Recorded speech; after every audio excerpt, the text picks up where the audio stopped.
hours after the attack on Pearl Harbor, Federal Bureau of Investigation agents in San Jose, California arrested Filippo Molinari, an Italian immigrant who sold subscriptions to l'Italia, a popular newspaper in his Italian-American community.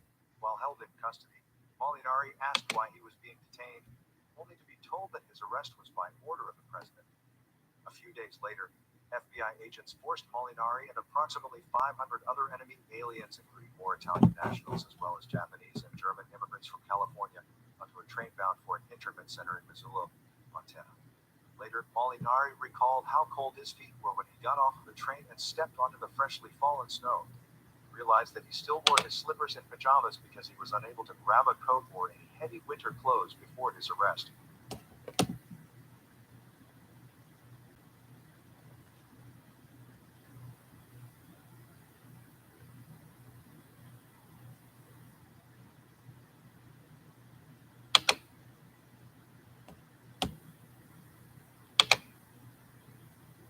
San Francisco, New York, and Philadelphia were cities with large Italian-American communities. But southern cities like New Orleans also witnessed a growing Italian-American population through the early 20th century. Prejudice and discrimination against working-class Italians were pervasive, and the ethnic stereotypes of Italians as inherent criminals were widespread, but many Italians naturalized and their children became part of a broad, multi-ethnic New Deal coalition that supported President Roosevelt in his economic, social, and political programs during the 1930s. By the 1940s, Italian Americans, such as Fiorello LaGuardia, had secured political positions of power, but the rise of Benito Mussolini in Italy gave pause to the Department of Justice, the FBI, and President Roosevelt. As tensions increased in the Pacific and Europe, FBI Director J. Edgar Hoover directed agents to begin gathering data on immigrants from communist and fascist nations. At the time, Hoover focused on Japanese, Italians, and Germans. By 1939, his bureau had amassed an impressive database of foreign-born nationals who required extra surveillance for their activities, which ranged from political and union activism to subscribing to ethnic language newspapers, and, in the event of war, internment. The lists became known as the ABC lists, with categories A, B, and C respectively characterized by high, moderate, and limited engagement with groups and organizations that could potentially double as subversive agencies.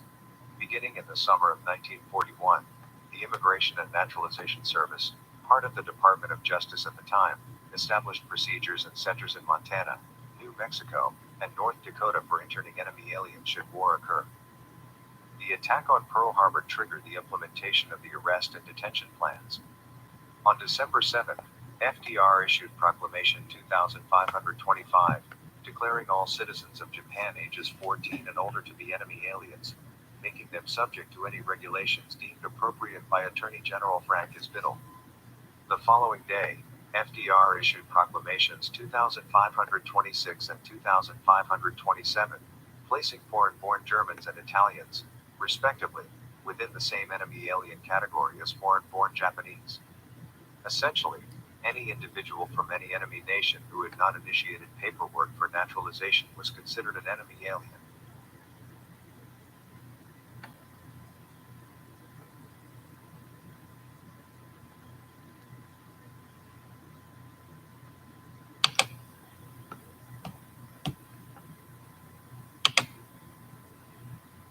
Though Executive Order 9066, signed by FDR on February 19, 1942, provided the Western Defense Commander, Lieutenant General John L. DeWitt, with the authority to declare areas of vulnerability along the West Coast and initiate procedures against enemy aliens there, specifically foreign and American-born Japanese. It was Proclamation 2527 that had the most impact on Italian immigrants living along the West Coast. The proclamation initiated searches and seizures by the FBI. No warrants were required. Working closely with cultural associations or newspapers like Molinari, or, in the case of Lisetta Barizzi, frequent travels to and from Italy and speaking Italian raised red flags for the FBI. Regardless of the suspicious activity, or lack thereof, any enemy alien detained in an Immigration and Naturalization Service center had the right to a hearing, overseen by a board of 3 civilians who would review evidence provided by the FBI and determine one of 3 rulings: immediate release, release on parole, or internment. According to official files and reports, the Department of Justice held 1,881 Italians in custody, later released, and interned 418 Italians. While no American-born citizen of Japanese, Italian, or German descent fell under this enemy alien categorization, this did not prevent the FBI from arresting and even detaining naturalized citizens. In the spring of 1942, FBI agents searched the home of Pasquale De Chico, a well-loved member of his community in New Haven, Connecticut, for evidence of conspiratorial activity with Italy. De Chico was a naturalized citizen of 30 years by that point and an active member of various cultural and ethnic associations. It's unclear exactly what actions triggered someone in his hometown to report him, but he was held in a detention center in Boston for 3 months before moved to a detention center on Ellis Island. After his time on Ellis Island, De Chico moved to a detention facility in Fort Meade where he was interned for another year. Beginning in early February of 1942, Italian immigrant communities faced a growing list of restrictions. The Department of Justice issued limits on travel for enemy aliens following Roosevelt's January 14 Proclamation 2537, which required enemy aliens to register with the Department of Justice and carry paperwork with them at all times verifying their registration. Italians could only freely travel to and from work, places of worship, and medical care facilities. Otherwise, they were required to fill out documents that listed their destination, mode of transportation, and return dates. This paperwork was filed with local U.S. attorney offices and forwarded to the FBI for their records. Attorney General Biddle also issued curfews for those enemy aliens living in certain communities along the West Coast, including major cities in California with large Italian-American populations like San Francisco. Confiscation of property rounded out a series of violations that Italian immigrants faced in the early days of the war. Early in the war, Italian immigrants living along the West Coast also faced the threat of mass removal. After General DeWitt declared Military Area 1 and 2 in the Western Defense Command as areas of exclusion for enemy aliens in March, he considered mass removal of Italian immigrants, along with German and Japanese nationals, from the West Coast. However, once his counterpart in the Eastern Defense Command, Lieutenant General Hugh Drum, decided that it was unnecessary, and logistically impossible, to remove enemy aliens in the East, the War Department advised DeWitt against initiating a similar course of action. Instead, the War Department offered DeWitt the Individual Exclusion Program, which would allow individuals deemed suspicious to undergo removals and hearings.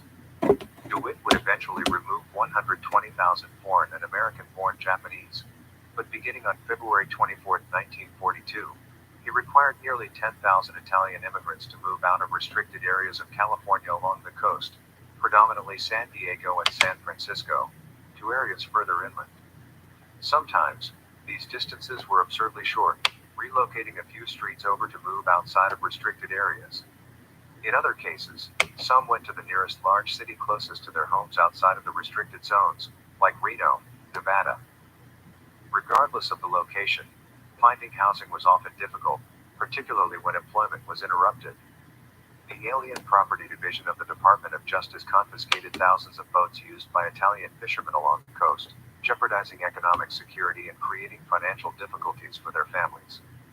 And, though not as harsh as removal or job loss, nearly 600,000 Italian Americans along the West Coast lived under curfews that restricted many activities for most of 1942.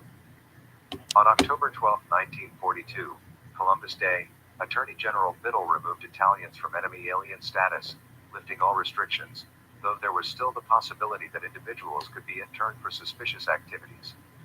Despite restoration of certain rights and freedoms, the pain and memories of family disruptions, job loss, and internment remained with the Italian American community for decades to come.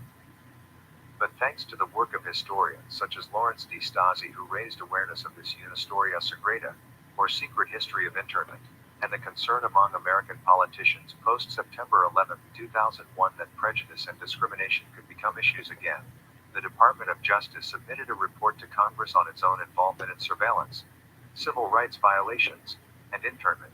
bringing to light the struggles of thousands of Italian Americans during World War II.